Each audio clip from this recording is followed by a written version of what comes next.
So doctor గారు, మనం హైదరాబాద్లో ఆల్మోస్ట్ ఒక 7-8 లక్షల మంది ఐటీ ఉద్యోగులు ఉన్నారు. ఎక్కువ మంది సెడెంటరీ లైఫ్ స్టైల్లో ఉంటున్నారు. బికాస్ ఆఫ్ రాంగ్ పోస్చర్ వాళ్ళకి కొన్ని ఇబ్బందులు వస్తున్నాయి. మీరు సెడెంటరీ లైఫ్ స్టైల్లో ఉంటున్న వారికి ఎలాంటి సలహా ఇస్తారు? వాళ్ళకి దీర్ఘకాలికంగా ఎలాంటి సమస్యలు ఉండకుండా ఉండడానికి?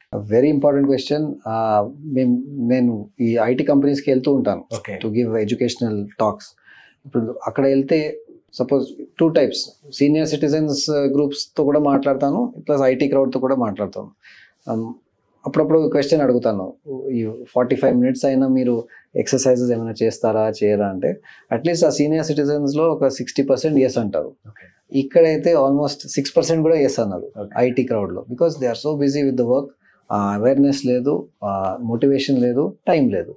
సో ఐటీ క్రౌడ్కి most important thing is, health is wealth అని మనం చెప్తాము, లూజ్గా చెప్తాం. బట్ అది క్లీషేడ్ ఉన్నా సరే అది ఎంత ఇంపార్టెంటో మాకు తెలుసు. బికాస్ హాస్పిటల్లో రోజు చూస్తాము, ఒక 1 split secondలో లైఫ్ మొత్తం టర్న్ అరౌండ్ అయిపోతుంది. ఇప్పుడే మనం మాట్లాడాము, ట్విస్టింగ్ ఇంజురీ, సడన్గా 1 secondలో patient is not able to be the same person he was before the incident.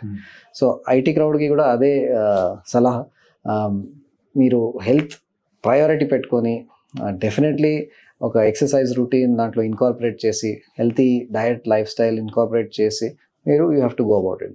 కొన్ని టిప్స్ మీరు అడిగారు. బేసికలీ మనం ఎప్పుడు work from home culture, especially ఆఫీస్కి వెళ్తే జనరలీ బాగానే ఉంటుంది setup, but work from home కల్చర్లో బెడ్లో పడుకొని పని చేయడం, సోఫాలో కూర్చొని పని చేయడం, దీంతో మల్టిపుల్ ఇష్యూస్ వస్తాయి. సో మెయిన్ థింగ్ ఈజ్ మన బ్యాక్ స్ట్రైట్ ఉండాలి, వెనకాల సపోర్ట్ ఉండాలి, అండ్ ఇరెక్ట్ స్పైన్తో మనం I level should be at top of the monitor. Shoulders ఇలా షగ్గింగ్ కాదు, డ్రూపింగ్ కాదు, న్యూట్రల్ ఉండాలి, అండ్ ఎల్బోస్ కూడా స్ట్రైట్ ఉండి, రిస్ట్ జాయింట్ కూడా స్ట్రైట్ ఉండాలి. ఇది ఒక న్యూట్రల్ పాస్చర్ అంటాము.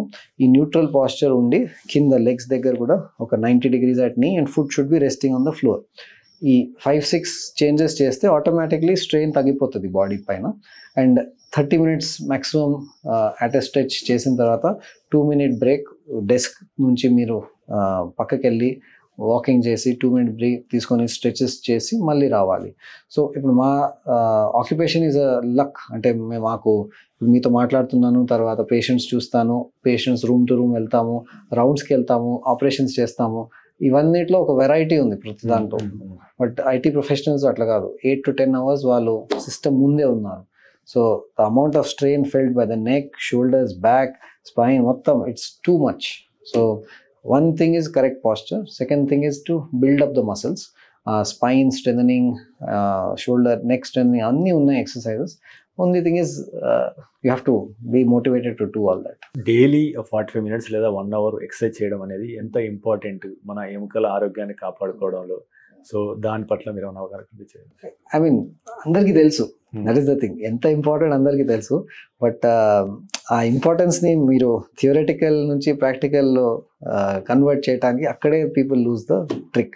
సో డెఫినెట్లీ ఇప్పుడు మేము కూడా ఎర్లీ మార్నింగ్ స్టార్ట్ చేస్తాం, 7 o'clock సర్జరీ స్టార్ట్ చేస్తాం. బట్ బిఫోర్ దట్ ఒక సెషన్ ఏదో ఒకటి ఉండాలి.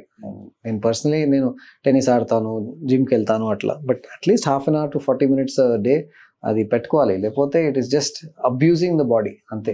బికాజ్ ఒక గిఫ్ట్ మనకి, health is a gift, greatest gift అది.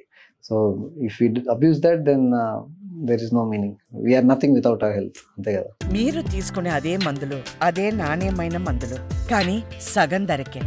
అవును, మెడ్ ప్లస్ బ్రాండ్స్ పై 50 to 80% తగ్గింపు.